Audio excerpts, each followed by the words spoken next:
insyaallah ada jalannya, insyaallah, insyaallah, insyaallah ada.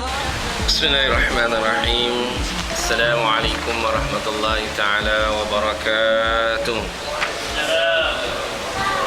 Alhamdulillahirabbil alamin. Wassalatu wassalamu ala Rasulillah wa ala alihi wa man tabi'ahu wa nasarahu wa wala. Asyhadu an la ilaha illallah wahdahu la syarika lahu. Allahumma salli wa sallim ala sayyidina Muhammad wa ala alihi wa sahbihi ajma'in. Subhanaka la ilma lana illa ma 'allamtana innaka antal alimul hakim. Rabbi shrah li sadri wa yassir li amri wa hlul 'uqdatam min lisani yafqahu qawli. Allahumma iftah 'alaina hikmataka wansur 'alaina min hazaini rahmatika ya arhamar rahimin. Faqala Allah Ta'ala fil Qur'anil 'azim, a'udzu billahi minasy syaithanir rajim. Ya ayyuhalladzina amanu isbiru wasabiru. Ya ayyuhalladzina amanu ista'inu bis-sabri was-salah. Ya innallaha ma'as-sabirin. Shadaqallahul 'azim. Wa qala Rasulullah sallallahu alaihi wasallam, man izdada ilman wa lam yazdad hudan lam yazdad minallah illa bu'dan, atau kama qala sadaqa Rasulullah sallallahu alaihi wasallam. Amma ba'd. Hadirin hadirat muslimin muslimat yang dirahmati Allah Subhanahu wa taala, alhamdulillah ya, bersyukur kepada Allah Subhanahu wa taala kerana dapat kita berhimpun lagi, berkumpul dalam taman-taman syurga Allah Subhanahu wa taala. Ya, yang mana inilah di antara jalan lorong ataupun platform untuk kita nak sampai ke syurga Allah di akhirat yang sebenar-benarnya. Sebab itu tuan-tuan, asalnya kita daripada syurga. Ya, asalnya kita daripada syurga. Maknanya dunia ini adalah transit, tempat yang sementara, dan kita akan kembali ke syurga juga. Ya, macam kita lah pergi satu rumah, kita pergi rumah orang, kita duduk rumah orang tu, kita tak akan duduk lama-lama rumah orang tu. Akhirnya kita nak balik semula rumah kita. Maka bila kita nak balik rumah kita, pastikan kelengkapan dan keperluan yang perlu kita ada dalam rumah itu mencukupi. Maka kita juga di dunia ini perlukan mencukupkan segala keperluan untuk bahagian kita di akhirat. Sebab itu ad-dunya mazra'atul akhirah. Dunia ini adalah sebagai satu jembatan, satu tempat untuk kita nak menghimpun sebanyak mungkin agar kehidupan kita di syurga itu bahagia. Mana mungkin orang yang nak ke syurga itu di akhirat, di dalam dunia mereka tak cari jalan untuk ke syurga. Mana mungkin, ya, kita fikir sama-sama, kalaulah masa hidup kita, masa hayat kita tak pernah pergi rumah Allah, tak pernah pergi tempat-tempat yang Allah redha, tidak ada pergi tempat yang Allah Ta'ala suka, yang Nabi ajar, iaitu majlis-majlis ilmu, majlis-majlis zikir, majlis-majlis ceramah, majlis-majlis ta'lim, majlis-majlis tazkirah, kita tak pernah pergi. Rumah-rumah Allah, masjid, surau kita tak pernah pergi. Majlis-majlis kuliah kita tak pergi. Mana mungkin kita akan pergi, kaki kita ini boleh melangkah ke syurga di akhirat. Kalau kat dunia kita tak pernah singgah lagi, kalau kat dunia kita tak pergi tempat-tempat tersebut, maka kita nak rasa besok kita masuk syurga, nampak malang, nampak lagi. Yang dah pergi ni pun, yang dah tempat-tempat jalan nak pergi syurga ni pun kadang-kadang masih terhalang untuk nak masuk syurga Allah di akhirat. Maka tuan-tuan, ambillah kesempatan di atas kelapangan yang Allah Ta'ala beri pada kita, supaya kita sama-sama mencapai jalan ke syurga, InsyaAllah. Jadi tuan-tuan, alhamdulillah, bersyukur kepada Allah SWT kerana diberikan kesempatan dan masa untuk dapat kita sama-sama menyambung kembali pengajian kita dalam bicarakan kitab Riyadhus Salihin, karangan Imam An-Nawawi rahimahullah taala, jilid yang pertama. Kitab yang nak bicarakan bagaimana nak menjadi orang yang soleh. Jadi mari sama-sama kita sebelum kita memulakan kuliah ini dengan membaca umul kitab seorang sekali. Al-Fatihah. A'udzubillahi minasyaitonirrajim. Bismillahirrahmanirrahim. Alhamdulillahi rabbil alamin. Ar-Rahmanir Rahim. Maliki yaumiddin. Iyyaka na'budu wa iyyaka nasta'in. Ihdinas siratal mustaqim. صراط الذين أنعمت عليهم غير المغضوب عليهم ولا الضالين آمين. Baik. Bismillahirrahmanirrahim. Hadirin hadirat muslimin muslimat yang dirahmati Allah Taala. Alhamdulillah, mari sama-sama kita menghayati kitab yang bernama Riyadhus Salihin, taman bagi orang-orang yang soleh. Taman bagi bagaimana nak jadi orang yang soleh, iaitu karangan Imam An-Nawawi rahimahullah ta'ala, yang dia nukilkan segala hadis-hadis yang sahih untuk sama-sama kita mengambil pengajaran. Pertama, ciri orang soleh itu, yang pertama kata Imam An-Nawawi daripada hadis Rasulullah sallallahu alaihi wasallam, iaitu pertama kena ada sifat ikhlas. Ikhlas menunjukkan ciri orang yang soleh yang utama, nomor satu. Sebab Allah Ta'ala kata, wa ma umiru illa liya'budullah mukhlishina lahuddin. Tidak ada suatu benda yang Allah suruh buat kerja manusia dalam beribadah kepada Allah, dalam melaksanakan ketaatan kepada Allah, mukhlisin, mesti dengan sifat ikhlas.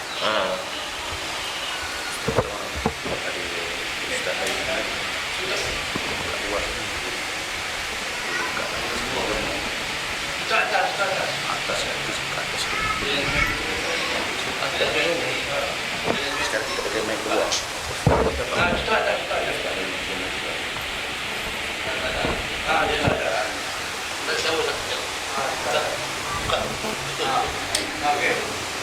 Okey, tak apa. Mukhlis, maknanya ikhlas. Ikhlas ni tuan-tuan telah dinyatakan yang lepas, banyak kali kita dah bicarakan hadis-hadis yang menyokong tentang ikhlas. Antaranya, kita ikhlas ni tidak harap pujian, sedia untuk dikritik dan tidak banyak mencari alasan ataupun mencari jalan untuk nak mengelak. Itu ikhlas. Itu bab yang pertama. Yang kedua, ciri orang yang soleh ini tuan-tuan, nak jadi orang soleh ini mesti ada sifat taubat. Sebab orang yang bersoleh ini tuan-tuan, dia sedar bahawa dia banyak dosa, dia banyak melakukan kesilapan, maka baginya jalan untuk menyukakan Allah supaya dia terlepas daripada dosa-dosa dengan jalan taubat dan istighfar. Apa taubat? Ini tidak mengulangi dosa yang sama. Itu namanya taubat. Istighfar, apa dia istighfar? Mohon ampun, mohon maaf. Ada orang dia taubat dengan istighfar sama? Tak sama. Istighfar, mohon ampun, mohon maaf. Maknanya kita melakukan kesalahan, kita minta dimaafkan. Itu istighfar. Taubat, apa dia taubat? Taubat ni tidak mengulangi dosa yang sama. Itu kena faham tu. Ni kadang-kadang kita buat dosa yang sama kan. Semalam dosa yang A, hari ni pun dosa A. Itu kita kena taubat. Mana taubat? Berhenti daripada dosa yang sama. Kalau dosa lain, lepas tu kita taubat dengan dosa yang lain pula. Ini yang kadang-kadang jadi masalah kita. Dosa A tak selesai, buat dosa B. Dosa B tak selesai, dosa C. Dosa C tak selesai, dosa D. Lepas tu nak kulluhum, nak ditaubatkan semua. Tapi dia ulang balik. Lepas taubat dosa D, ambil balik dosa A. Ini yang jadi masalah kita. Sebab itulah kita jauh daripada rahmat Allah, kerana kita dah bicarakan masalah bertaubat. Dan insya-Allah pada hari ini kita bicarakan bab yang ketiga dalam membicarakan bagaimana sifat orang yang soleh. Bagaimana golongan orang-orang yang soleh, iaitu babus salis, iaitu babus sabr. Bab sabar. Ada masalah? Ha? Okey. Okey. Kita benda kerja sama-sama baik ni payah juga kan. Jadi kena flexibility. InsyaAllah. Kena ada apa nama, berlapang dada. Kena ada toleransi lah. Toleransi. Semua kerja baik. Benda kerja baik, sama-sama baik ni dia kena lapang dada lah. InsyaAllah. Mana yang boleh kita berbincang, kita bincang. Jangan keruhkan keadaan, benda-benda yang baik, semua baik. Jangan kita rasa semua kita baik. Jadi insyaAllah, jadi kalau ada keperluan perlu perbincangan, surah bainahum, maknanya perbincangan itu mustahak daripada penuduhan. Ini kita ni banyak menuduh banyak tomah, bincang dok lagi. Ini yang selalu berlaku dalam masyarakat kita, sebab mereka menganggap mereka je yang betul. Ini satu benda yang perlu kita elakkan. Kita buat kerja baik, semua kerja baik. Bila kerja baik, kita kena ada perbincangan. Masing-masing buat baik, kita buat sama-sama kerja baik. Jangan ada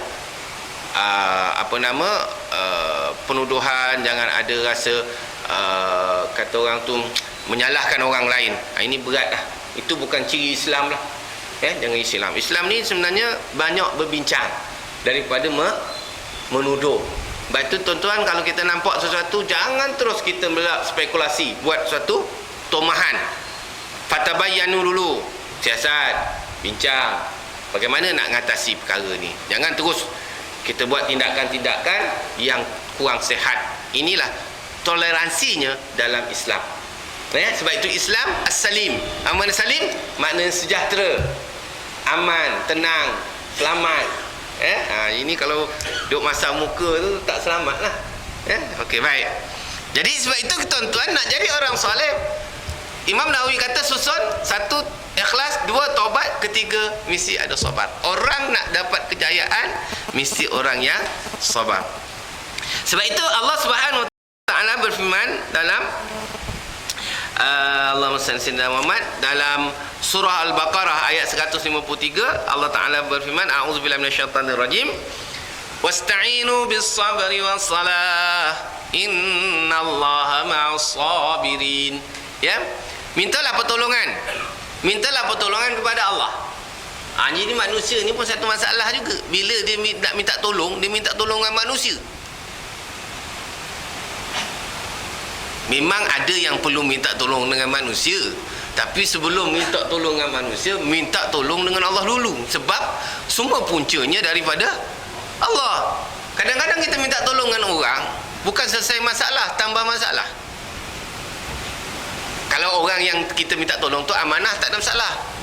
Orang yang minta tolong tu tak amanah, lagi berat kan? Tak amanah maksudnya dia cerita ke orang lain masalah kita. Apa matlamat dia cerita ke orang lain? Apa tujuan dia? Nak selesai masalah kita. Okey, saya masalah, contoh saya ada masalah, saya cerita dengan Haji, Ustaz katalah, Haji dengar masalah saya. Oh, kesian Ustaz. Jadi Haji cerita ke orang yang ketiga. Tujuannya apa nak cerita? Supaya orang tahu masalah saya. Selesai masalah ke tidak? Tambah masalah ke selesai masalah? Sama. Maka kalau kita dapat terima suatu masalah orang, tolong jangan cerita masalah itu kepada orang lain. Sebab orang mempercayai kita. Maknanya kita amanah, kena jaga. La imanata li amanataha. Tidak akan beriman seorang itu kalau dia tak ada amanah. Jadi orang cerita masalah dia kepada kita, kita telan dulu. Kalau kita boleh bantu, kita kena tahu. Okey, Haji pergi sini, itu yang saya boleh bantu. Tak boleh bantu, minta maaf lah, aku kesian kat engkau, tapi aku tak ada upaya. Cukup. Jadi kawan tu, orang Haji tak boleh, dia cari orang yang lain untuk menyelesaikan masalahnya secara manual. Tapi yang pokoknya apabila masalah itu berlaku, wasta'inu bis sabri was salah. Mohonlah pertolongan kepada Allah dengan jalan sabar. Tuan-tuan, Allah sayang kita, tuan-tuan. Sebab itu Allah uji kita. Allah uji kita supaya kita ada sifat sabar. Bila tak diuji, macam mana kita nak sabar, kan? Macam mana nak tahu Allah Ta'ala sayang kita? Sebab itu Allah Ta'ala sayang kita, Allah bagi sedikit ujian supaya kita ingat Allah. Itu tanda Allah sayang. Kalau kita tidak diuji, tuan-tuan, bukan makna Allah tak sayang. Maknanya ada sesuatu yang menyebabkan Allah membiarkan kita dalam keadaan lalai. Ya, tuan-tuan, dalam kita segar ni, tuan-tuan, Allah bagi sakit sekejap, bagi demam sikit, bagi batuk sikit. Apa kita rasa? Nikmat tak rasa yang sihat? Kita akan rasa nikmat sihat itu. Kita akan rasa, bila kita sihat, sihat. Tak rasa sakit, kita tak akan rasa nikmat sihat. Dan bila orang yang tak merasa nikmat sihat, dia susah nak syukur dan dia mungkin lalai. Kadang-kadang ada juga benda-benda yang kadang-kadang benda buruk tu, bab kata orang tua-tua dulu, hak yang baik bukan semuanya baik, yang buruk bukan semuanya buruk. Yang manis jangan terus ditelan, yang pahit jangan terus dibuang. Kadang-kadang yang pahit itulah yang manis, yang manis itulah yang pahit.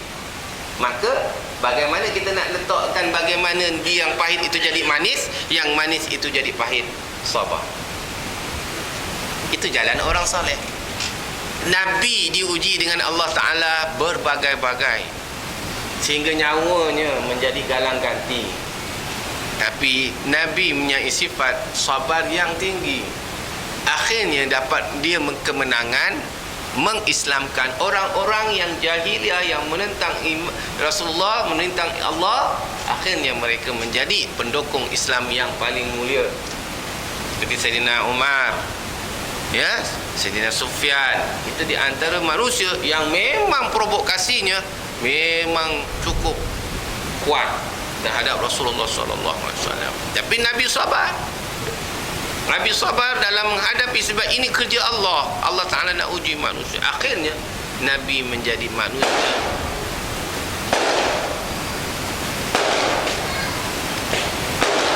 Jadi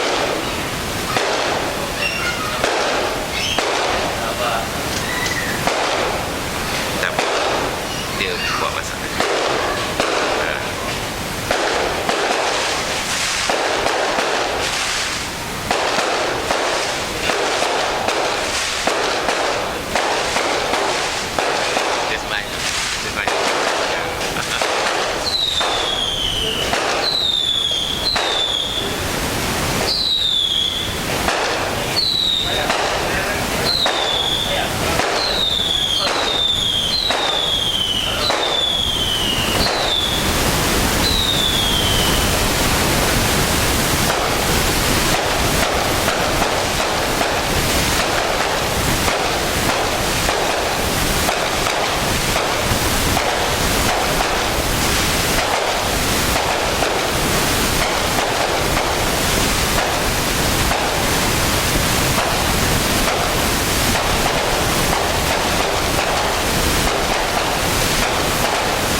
Alhamdulillah. Baik, tak apa.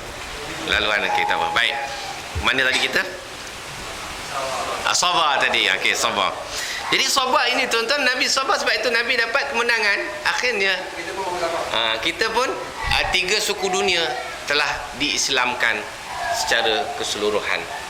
Kalau dapat 100% tu lagi baiklah. Tapi Allah Maha Kaya, itu dah memadai kemenangan. Kemenangan dalam sabar dalam masa yang terdekat tak akan dapat. Dia akan dapat kemudian. Okey, baik. Sebab itu, tuan-tuan, dalam hadis yang kita baca nanti, hadis yang ke-26,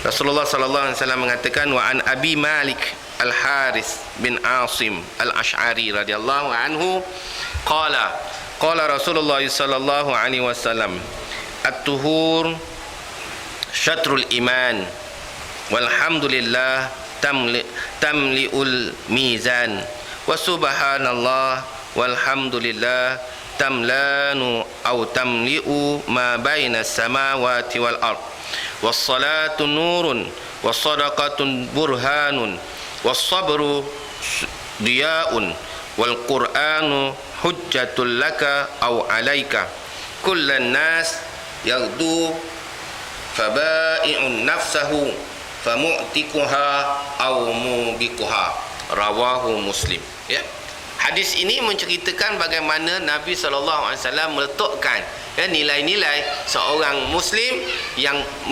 mempercayai, yang mengakui, yang berzikir, yang bertasbih, yang melaksanakan amalan-amalan yang cukup mendatangkan kebesaran, kemuliaan, keindahan bagi orang-orang yang mempunyai nilai ini.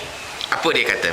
Wa an Abi Malik Al-Haris, daripada Abu Malik Al-Haris bin Asim Al-Ash'ari radhiyallahu anhu, katanya, ya, telah bersabda Nabi sallallahu alaihi wasallam, kesucian zahir dan batin sebahagian daripada iman. Maknanya tuan-tuan, at-tuhur syatrul iman, ya, kebersihan adalah sebahagian daripada iman. Jadi orang Islam ni tuan-tuan, kalau pengotor, imannya kotor juga lah. Senang je. Baik itu tuan-tuan, sebab itu bila kita melakukan satu kerja, orang Islam ni biasanya smart, bersih, teliti, bukan cincai bagai je.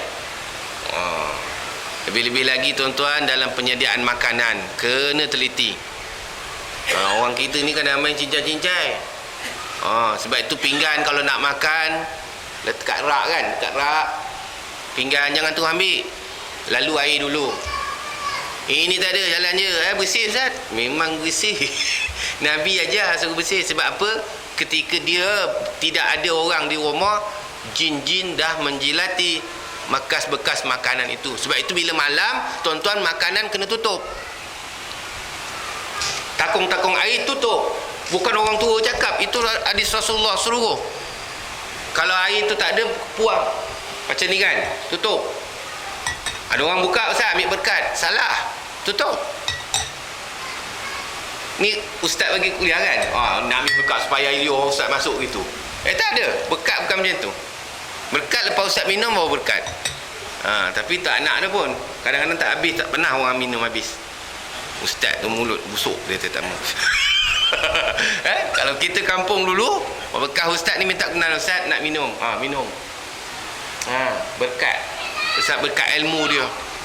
Kan? Orang tua-tua lah. Kita dulu. Kan? Ambil. Kalau tak ada, kena tutup. Ada setengah orang dia bergiur gitu je. Ini di antara kebersihan. Tutup. Bukan bersih mulut tu keluar tu tak. Sebab syaitan dia mengambil peluang untuk nak masukkan jarum dia dengan cara apa sekalipun. Paling kurang dengan minuman makanan yang kita sediakan. Sebab itu tuan-tuan, orang perempuan, sebab orang dulu-dulu lah, orang dulu-dulu cerita, ya, kalau dia buat tapai, kalau orang perempuan tengah haid tak boleh buat. Nanti tapai itu jadi merah. Kata orang tua-tua, bukan itu maksud dia. Maksudnya, kalau dia datang haid, suruh dia bersih-bersihkan dulu, barulah dia buat tapai. Ini dok. Lepas pakai dia punya, dulu mana ada toilet perempuan, dulu main kain batik lipat-lipat je. Zaman nenek-nenek kita, kan? Dia pun main, dia pun tak basuh, dia pun gaul lagi. Tak macam je.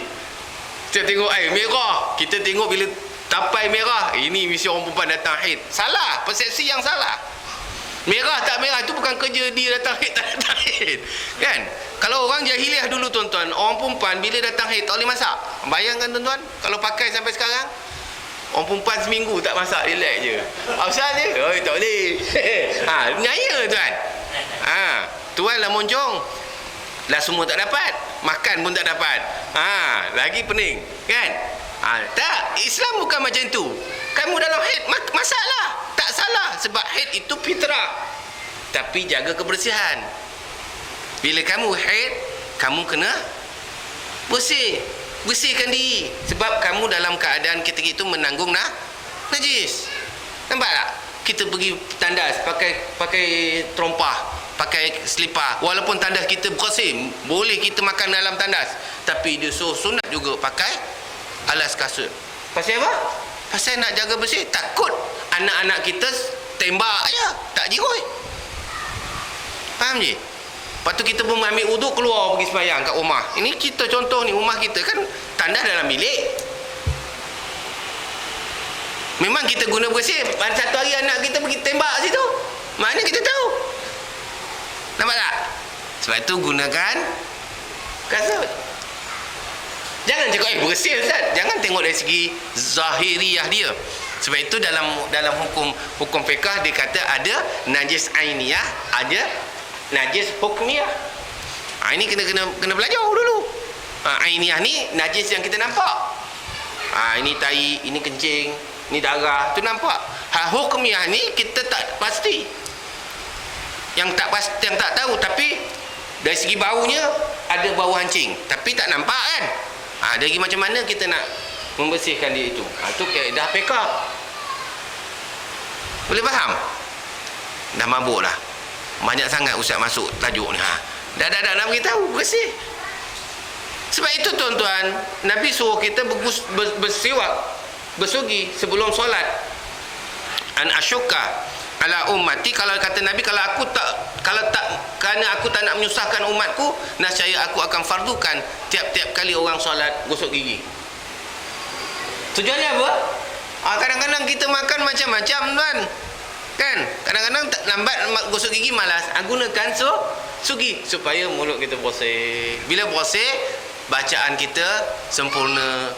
Malaikat akan duduk bersama-sama mengaminkan doa kita. Itu bersihnya.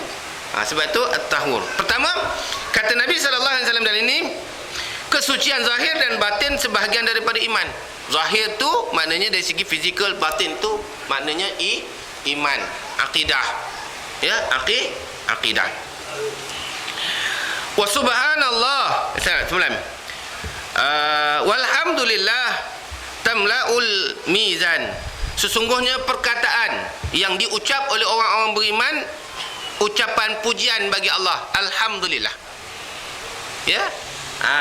Orang kata puji, alhamdulillah. Pujian bagi Allah, alhamdulillah. Tahmid namanya.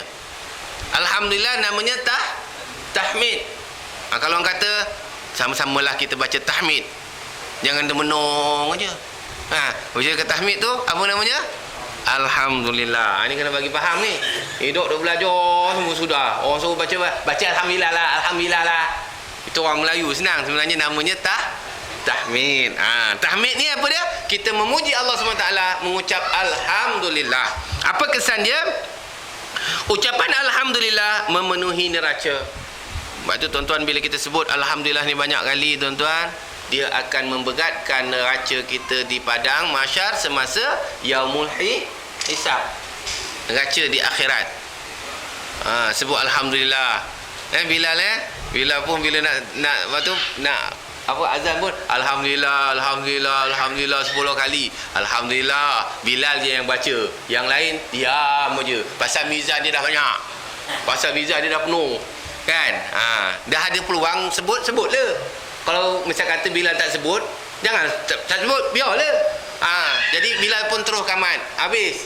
Jangan kata Bilal biasa subhanallah.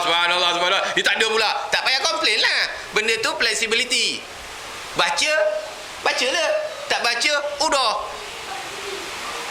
Ini benda macam tu pun nak jadi kira lah, pening kepala lagi. Aduh. Mabuk betul lah kan. Bergantung lah, depend. Kalau contoh Bilal nak sebutlah. Kalau tak sebut. Jadi kalau Bilal sebut, Bilal dapatlah neraca penuh. Kita pasal dah penuh, tu yang tak sebut tu. Nampak sangat malas. Maaf ya. Macam marah je tengok.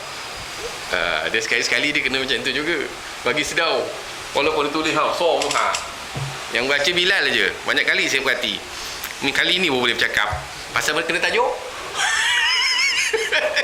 Kena tajuk. Kalau tak kena tajuk, ustaz ni ngada-ngada dia kata. Manusia kita mengajar orang Melayu ni pelik sikit. Dia kalau mengajar orang Arab senang. Dia sami'na wa ata'na. Orang Melayu ni sami'na wa asaina. Dia dengar, dia buat bodoh je. Dah kena batang hidung, baru dia angguk. Begitu je lah. Tapi bukan orang sini. Orang sini alhamdulillah lebih kurang. Itu yang nak marah tu. Baik. Maka rajinkan kita baca alhamdulillah. Puji. Apa khabar Haji? Alhamdulillah. Sebutlah. Tak rugi pun. Ni ada orang pula marah. Haji ni sikit-sikit alhamdulillah, alhamdulillah, alhamdulillah. Dia marah pula. Habis nak sebut apa? Bengong betul lah. Ni mula nak suara tinggi ni. Tak betul. Sikit-sikit Allahu Akbar. Sikit-sikit subhanallah. Apa Haji ni? Dia marah. Habis nak sebut apa? Yo. Oh bro. Sekeh pala tu. Hak tu bukan neraca kita berat. Tu nak masuk neraka berat tu. Jadi ini Nabi sepesan. Bersihkan diri daripada keimanan, daripada kesyirikan, bersihkan diri daripada fizikal dengan tahur. Kemudian banyakkan oleh kita menyebut alhamdulillah. Kerana dengan orang yang menyebut alhamdulillah itu dapat memenuhi neraca di padang mahsyar nanti. Ya? Okey. Kemudian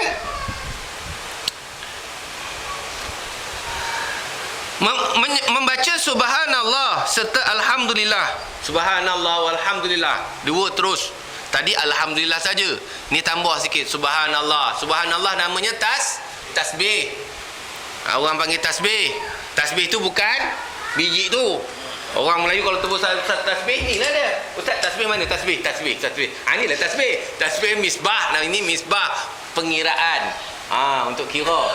Nama bagi subhanallah iaitu tasbih. Orang Melayu sebut tasbih dia bagi ni.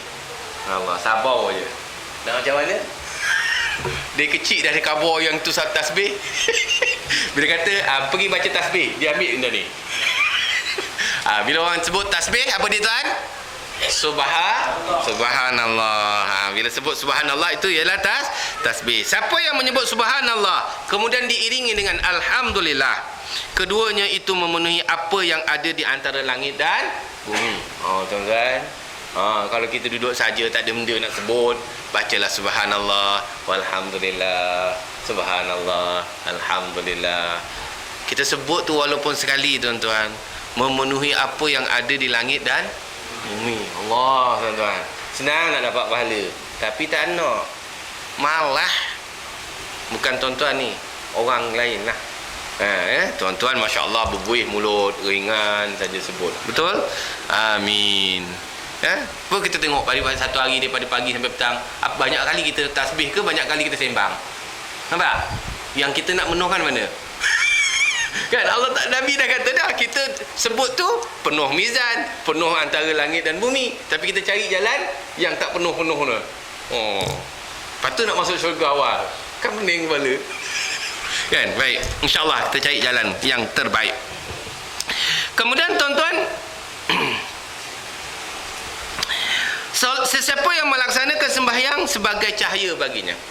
Orang yang melaksanakan solat 5 waktu dan diiringi dengan rawatib dan sunat-sunat mutlak, dia telah memenuhi kehidupannya dengan cahaya, nur. Itu yang bila kita tengok muka Haji ni berseri tu, tu kesan daripada wuduk dan solat. Jangan kata kesan daripada wuduk je, nanti orang ambil wuduk tak solat, bahaya. Ni pergi ambil wuduk, ambil wuduk rajin, solat dak. Itu yang pening kepala tu, kan? Macam orang nak nikah kan, orang menikah dekat masjid kan, nikah. Dia nak nikah kan, nikah dia pun terus sembahyang sunat nikah. Memang perkara tu sunat. Tanya dia, ada wuduk ke tak? Confirm tak ada. Tadi nak pegang tangan imam dah ketar-ketar terkentut habis semua. Terkencing pun ada tu. Betul je. Tapi dah imam kata sembahyang sunat, dia pun sembahyang sunat lah. Allah bagus dengan dia punya stokin. Bagus nampak kemah. Tu kalau tanya dia ada wuduk ke tak? Tak ada. Kau hasam tu. Itu berdosa tu. Yang buat kerja tuan. Apa salahnya pergi keluar kejap ambil wuduk, solat kan aja. Nak ikut sunnah tapi punah. Tak kerti. Payah. Kena menyampah.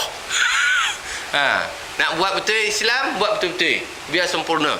Kan? Ada baru ni kita tengok ada pasangan, dia suami isteri dah menikah, dua-dua buat sembahyang sunat. Suaminya jadi imam, isterinya jadi makmum dekat masjid. Pakat orang tengok dua orang tu. Salah ke? Dari segi hukum tak salah, tapi perbuatannya nampak janggal. Sebab apa? Si perempuan tu pakai baju duyung. Sembahyang sunat kat masjid. Pakai baju duyung. Tahu baju duyung? Baju pengantin tu lah. Ketat amat je. Kita pun tengok lain macam ni. Liur pun gitu lah. Lepas tu dia songging pula. Hai, jangan buat kerja Syekh. Berdebau dah ada tu. Imam pun rasa tu liur juga tau. Tapi nak kata kontrol je imam tau. Agak tak sesuai. Memang dia nak ikut satu keberkatan di situ, tapi tak dapat. Sebab apa? Jalan yang tak betul. Jadi biar dia balik di rumah.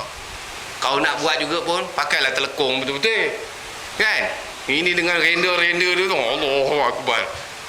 Lepas tu duduk sebelah kanan, patutnya sebelah kiri. Macam-macam hal lah je. Nak buat pun, yalah sah semayangnya, tapi sok perempuan di belakang sebelah kiri. Dia duduk sebelah kanan macam jantan. Dia kahwin laki-laki ke perempuan tu? Kan penuh semua dia. Jadi kadang-kadang nak buat, orang kata wah bagus. Tak bagus. Sebab dia mencemarkan kesucian Islam. Buat tak ada ilmu tuan-tuan. Jadi buat biar betul. Boleh no? Itu contoh. Tuan baca viral tu, viral lah, baca lah, tak kisahlah. Tapi orang tanya komen.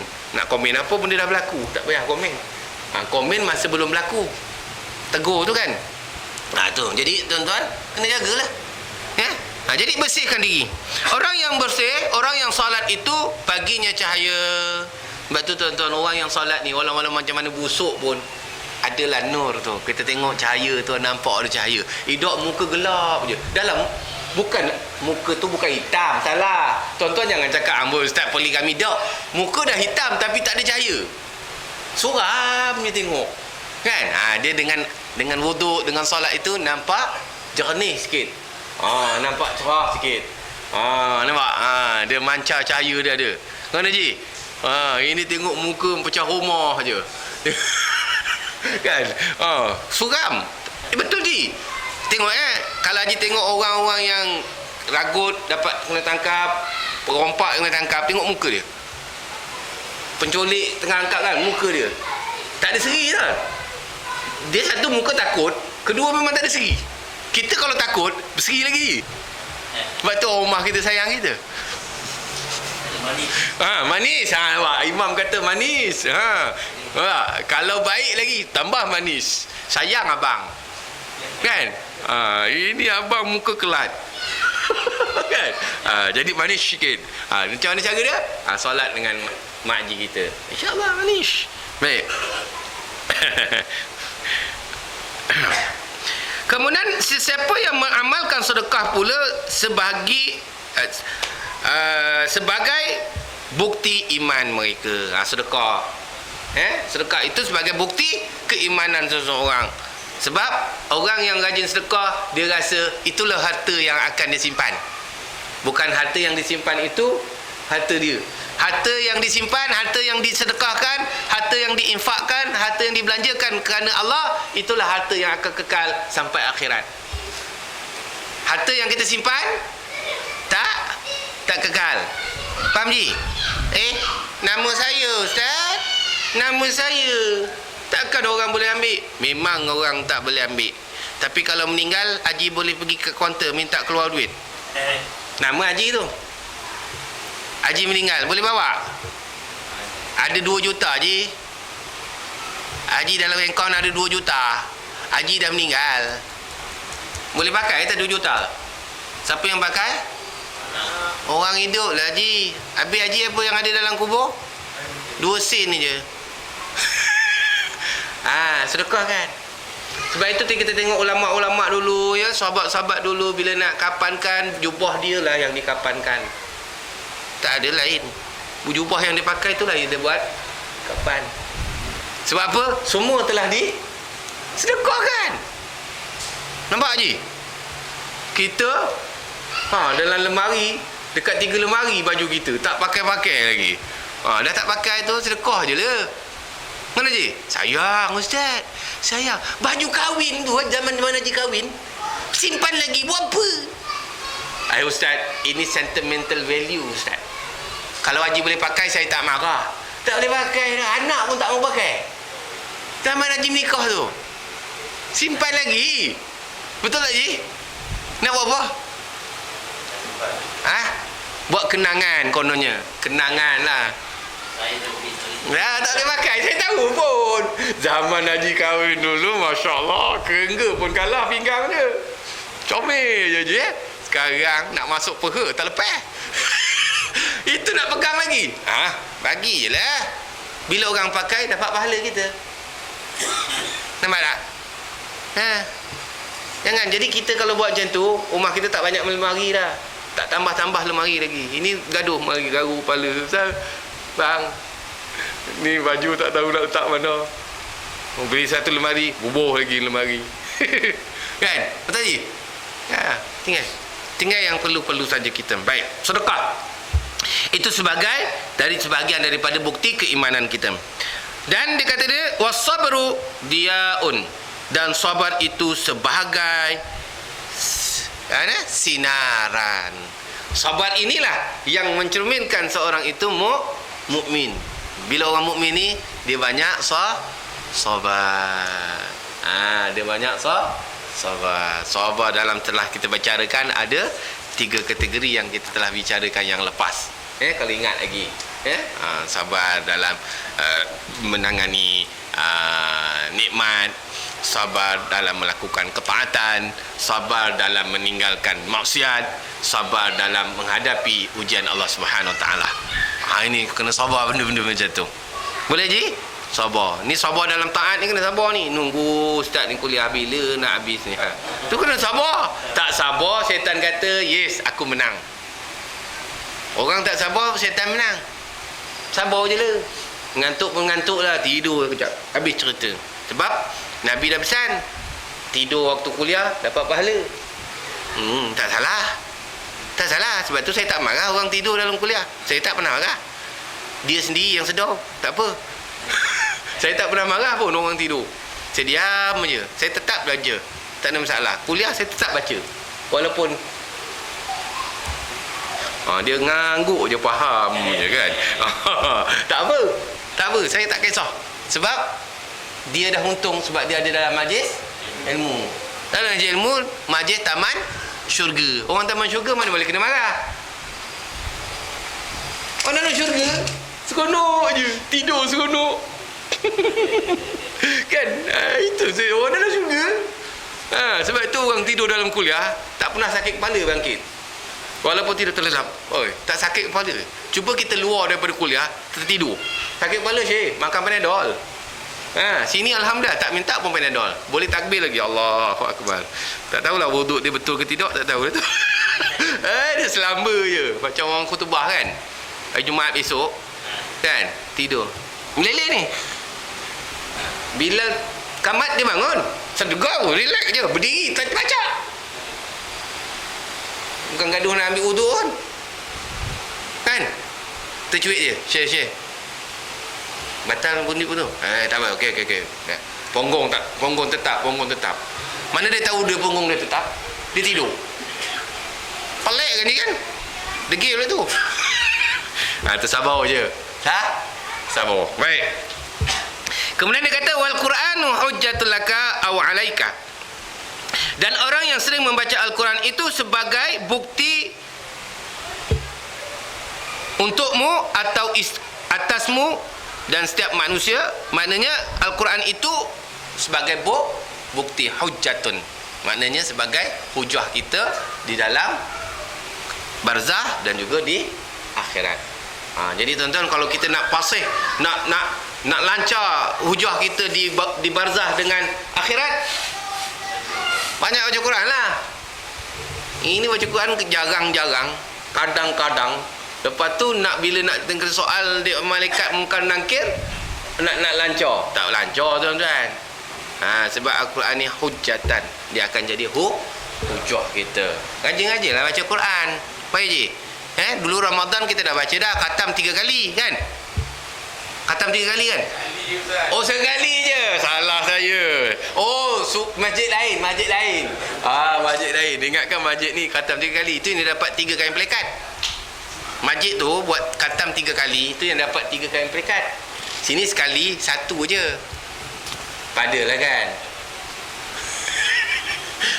Tak bagi dia komplain. Apalah ahli jawatan kuasa ni kedekut. Tak bagi. Dah bagi pun cakap juga. Takkan kain pelekat je. Tak ada ke sampul.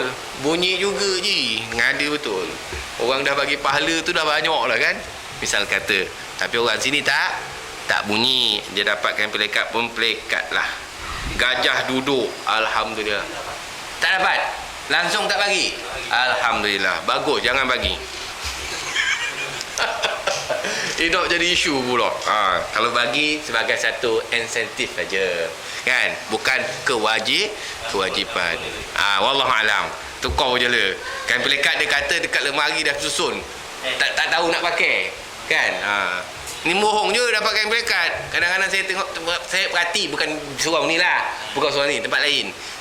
Kain pelekat tiap-tiap tahun dapat. Pasal masuk program tadarus Al-Quran, khatam, dapat kain pelekat. Tapi bila sembahyang, pakai kain pelekat yang gulung belakang. Pada tiap-tiap tahun dapat kain pelekat. Punya kedekut nak keluar orang kain pelekat tu. Kain pelekat kat belakang tu bergulung sampai ke betis tuan. Iya, bukan orang sini tau. Ada pakai kain pelekat tu, alah, lusuh tengok. Itu kalau lambat sikit dia sujud, pecah tuan. Betul nak tunjukkan qanaah sangat, tawaduk Syekh, bohong ke. Kedekut tu namanya. Pasal kat rumah tu susun banyak kain pelekat.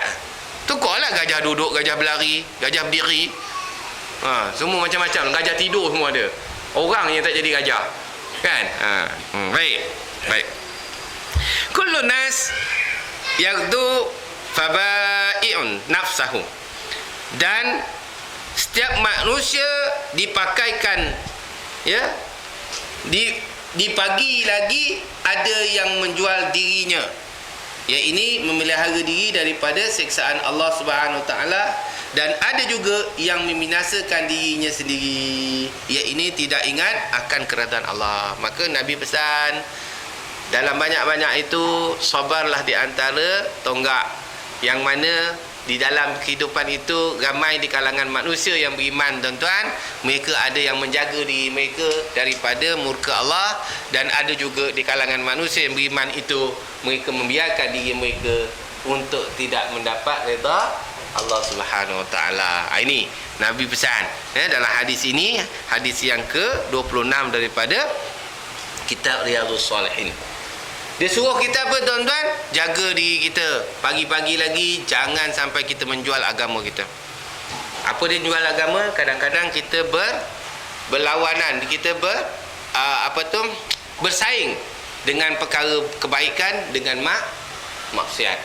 Kadang-kadang pagi-pagi dah buat maksiat. Betul, tuan-tuan. Pagi-pagi dah buat maksiat. Ada setengahnya. Kan? Apa maksiat pertama? Tinggal sembahyang subuh. Itu memang ramai lah tu. Tak kerti bahasa betul lah. Kan? Bahasa kita senang je. Tak kerti bahasa lah. Orang dah bagi hidup balik tu. Kan tadi tidur, separuh mati. Bagi hidup tu, boleh kamu cari rezeki. Patut kamu ucaplah syukur dengan Allah Ta'ala. Bayanglah subuh kan. Orang sini tak buat, saya cerita. Ni cerita ramai masyarakat kita. Dia tinggal. Bekerja, udah kerja. Ustaz, saya pernah pergi satu kuliah subuh, tuan-tuan. Subuh sekarang lewat kan. Dekat pukul 6 baru nak sembahyang subuh. Pukul 5.55 azan. 6.10 baru apa nama? Baru kamat lah. Kita pun kadang-kadang saya terlewat pergi sampai orang dah habis azan dalam pukul 6.05 minit. Saya perhati, bukan perhati nak tengok sangat, nak semat tak. Saya perhati ramai di masyarakat kita nak pergi kerja, tunggu bas dekat stesen bas tu, dekat bus stop tu. Sedangkan bas belum sampai lagi. Bas belum sampai lagi. Dia tunggu. Dia takut dia lambat pergi kerja. Daripada sanggup dia tinggalkan tanggungjawab dia solat. Sedangkan dia tulis solat dekat stesen bas tu, dia boleh solat. Apa masalah dia? Tapi orang Melayu kita ni rigid sikit lah. Semayang kat bas je, kat stesen bas, dah masuk dalam filem. Wah, ini apa? Agama apa pula ni? Agama apa pula? Agama Islam lah semayang. Yang berdiri tegak tu tak semayang tu, itu agama apa tu? Payah je. Hak betul jadi salah, hak salah jadi betul. Hak tunggu bas tu betul, hak semayang tu salah. Kan pelik nampak. Kadang pelik tu pasal nak bas tu kadang-kadang 6 suku baru sampai. Dia ada jadual dia. Semayang sebab tu semayang subuh dibagi 2 rakaat je. Tak payahlah baca-baca panjang. Kan? Walaupun besok pagi ada sujud sejadah, tak payahlah sujud sejadah tunggu kat situ. Tinggal best lah. Buat main situ, standby. Bawa kalau tak ada sejadah kecil, ambil ni sapu tangan kita ni Nabi mana-mana pun dia bawa sikat, dia bawa selendang. Nabi. Kita sikat dah bawa dah. Zaman saya sekolah dulu sikat tu panjang, ada tajam boleh cocok perut. Panjang sikat tu kat belakang tu Orang dulu bawa keris, kita bawa sikat. Rambut belah tengah. Zaman sekolah dulu. Mana je? Hei, sikit-sikit sikat. Cek. Zaman dulu lah hippie. Senang bawa sikat. Bawa ni.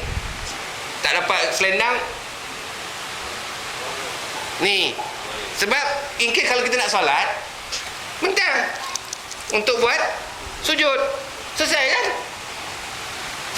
Jadi boleh di mana-mana kita boleh solat. Kalau bawa selendang lagi senang. Orang boleh tumpang. Yang ni sekali lah. Seorang aja. Tak apalah, sekurang-kurangnya lepas diri kita. Kalau masing-masing bawa, tak adalah gaduh nak kongsi. Ini cerdik tak cerdik. Jangan jual agama kita lah. Jangan kita abaikan tanggungjawab kita dengan Allah Ta'ala. Biar kita susah di dunia, jangan kita susah di akhirat. Biar kita susah untuk Allah, jangan kita susah untuk manusia. Kita susah, kita ni kadang-kadang sibuk dengan manusia. Dengan Allah kita ringan-ringankan. Itu yang diantara orang yang Allah Ta'ala kata kamu tidak mendapat keredaan Allah. Pagi-pagi tuan-tuan, kesian je. Ramai. Macam mana kita nak tegur tuan-tuan? Bukan boleh tegur, marah, merajuk. Macam dia seorang nak masuk syurga. Pasal kita tak nak masuk seorang-seorang lah. Kita nak ajak dia orang, tapi dia tak nak terima. Payah Syekh. Orang Melayu ni kalau nak tegur, banyak kira-kira. Nak kena adab sopan, nak kena ada tua, baru boleh pakai. Setakat muda-muda tegur orang tua ni, oh Allah, macam curah air kat daun keladi je Syekh. Pula tu baru pakai kepiah. Alah kau baru sudah tahun jagung, hinguh pun meleleh lagi. Banyak dia punya songgih. Ini tuan-tuan, kena lapang dada. Sebab jangan jual agama dengan perkara ini. Kalau orang tegur tu bukan mana orang nak cari salah kita. Orang sayang kita supaya kita tidak terbabas dengan kesalahan yang berkekalan. Sebab itu sepak ikhlas tu kena pegang. Sedia untuk dikritik. Walaupun selama ni orang tak kritik. Baik tu orang Melayu ni tuan-tuan, umumnya kita nak tegur banyak kira-kira. Kecil hati lah ustaz, jagalah nanti jadi pasal muka lah. Dia kira yang tu je. Dia kira orang masa muka, orang kecil hati. Dia tak kira Allah kecil hati, Allah murka. Kita susah kalau takut orang kecil hati. Kalau saya lah orang tak suka saya, tak apalah, jangan Allah tak suka saya. Ustaz lampau macam tu. Dah, kita tegur dia masa muka. Habis nak pakai dia, terpaksalah kita kat dia asal dia suka. Kacau je. Memanglah kita kena berbaik dengan orang, itu satu ajaran Islam. Tapi kalau dia melakukan kejahatan, kita suka dengan dia, maknanya kita suka dengan kejahatan dia. Kita tegur lah. Dia buat jahat, kita suka, maknanya kita suka lah. Patut kita tegur, Syekh salah. Dia marah kita, memang kena marah, confirm. Tapi kita tak suka dengan dia, cukup. Dia marah, biarlah. Sebab syaitan ni tuan-tuan, orang jahat ni, dia pelik tau. Orang buat jahat ni, sebab tu syaitan pun selut dengan orang jahat manusia ni. Syaitan, dia buat jahat, dia pun ada bahasa dengan Tuhan tau.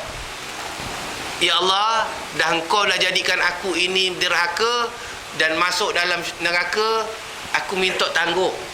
Bahasa pun ada lagi. Minta tangguh supaya aku dimatikan sampai kiamat. Allah bagi peluang lagi. Ya, Allah bagi peluang. Tak apa, aku bagi tanggung. Kenapa? Kerana aku nak goda anak-anak Adam. Kerana dialah menyebabkan aku dikeluarkan dari syurga untuk masuk penghuni neraka selama-lamanya.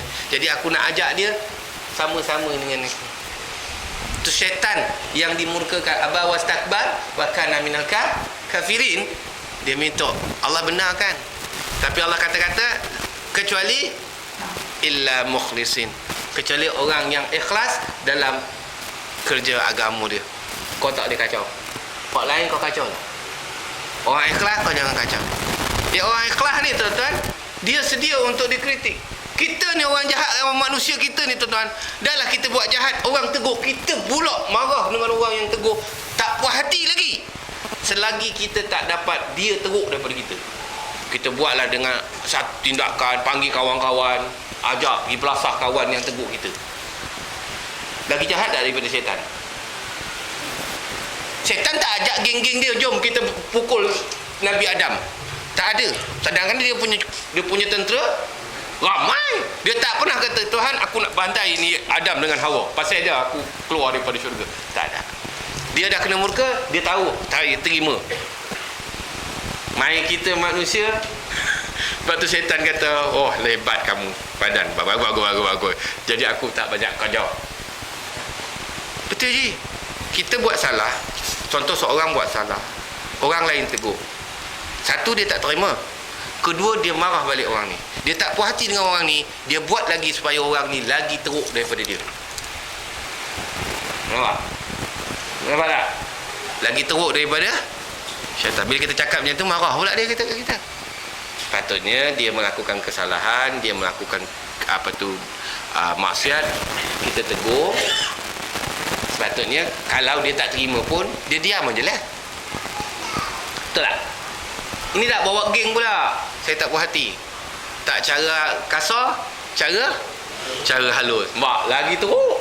Cara halus pula. Puas hati saya, Ustaz. Puas. Apa saya puas?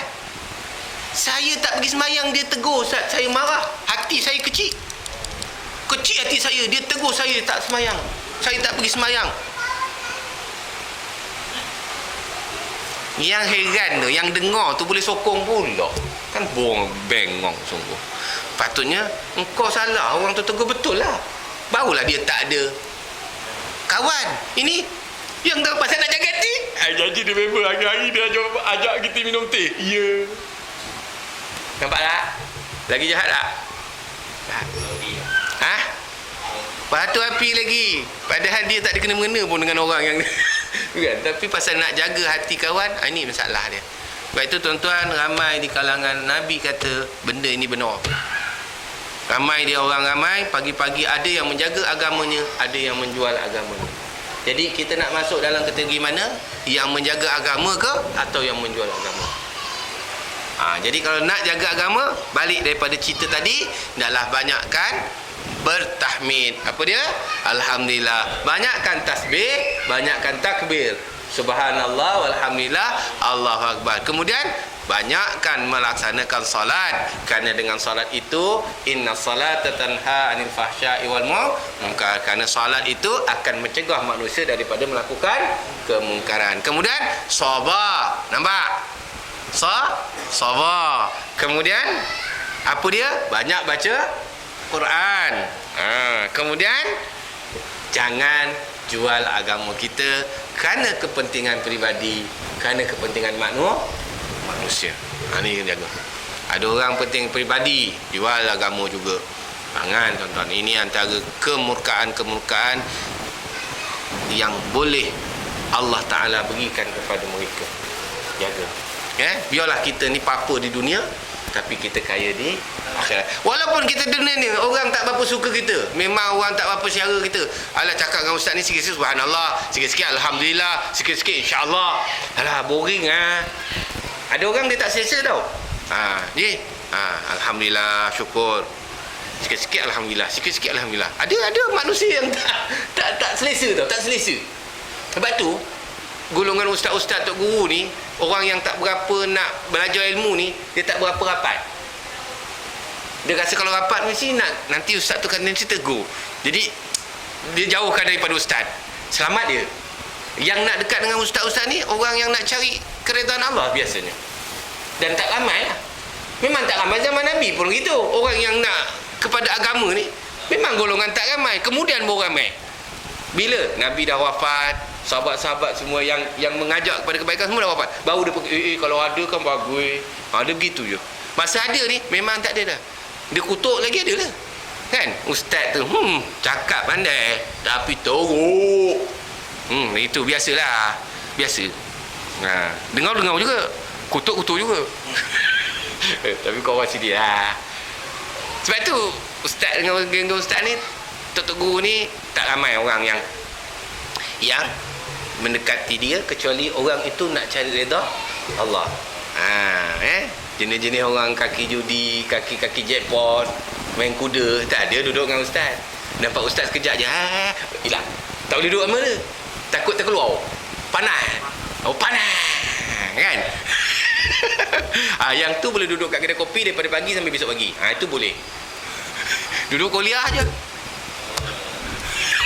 Lembik semua. Itu wallah alam.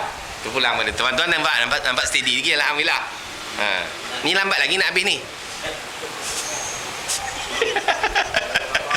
Sabar. Itu nak cerita ni, hadis ni. Banyak pengajaran yang boleh kita kutip daripada hadis ini. Walaupun matan dia punya tajuk berkenaan sabar, tapi merangkumi banyak benda-benda yang boleh membantu untuk kita menjadi manusia yang benar-benar mendapat keredaan Allah Subhanahu wa taala, insyaallah. Jadi sekadar itulah untuk malam ini, untuk kita kupaskan kitab Riyadhus Shalihin bab yang ketiga, hadis yang ke-26. Insyaallah minggu akan datang kita akan sambung lagi pada hadis yang ke-27 insya-Allah. Faham ke ni? Faham ke tak ni? Alhamdulillah. Macam tak pasan je. Kan? Ini dengar ke tak ke? Tak tahu. Faham ke tak faham? Dia diam. Tengok. Tengok ustaz, tengok. Tapi nampak ustaz ke tidak? Nampak kelam je ustaz. Berat lah tu. Tapi tak apalah, sekurang-kurangnya dengar sudah lah. Ya, boleh tuan? InsyaAllah. Jadi kalau tak ada, sekadar itulah untuk malam ni. Moga-moga kita mendapat redha Allah Ta'ala. Moga-moga Allah membukakan pintu hidayah kepada kita, agar kita dapat melaksanakan segala perintah Allah, dan kita termasuk dalam golongan as-salihin, insyaallah. Amin ya rabbal alamin. Aku ni qouli hadza, nastaghfirullahal azim li wa lakum wa lisal muslimin wal muslimat wal mu'minina wal mu'minat bi rahmatika ya arhamar rahimin. Bismillahirrahmanirrahim. Alhamdulillahirabbil alamin. Wassalatu wassalamu ala asyrafil anbiya'i wal mursalin wa ala alihi wa sahbihi ajma'in. Allahumma zidna ilma warzuqna fahma, la haula wala quwwata illa billahil aliyyil azim.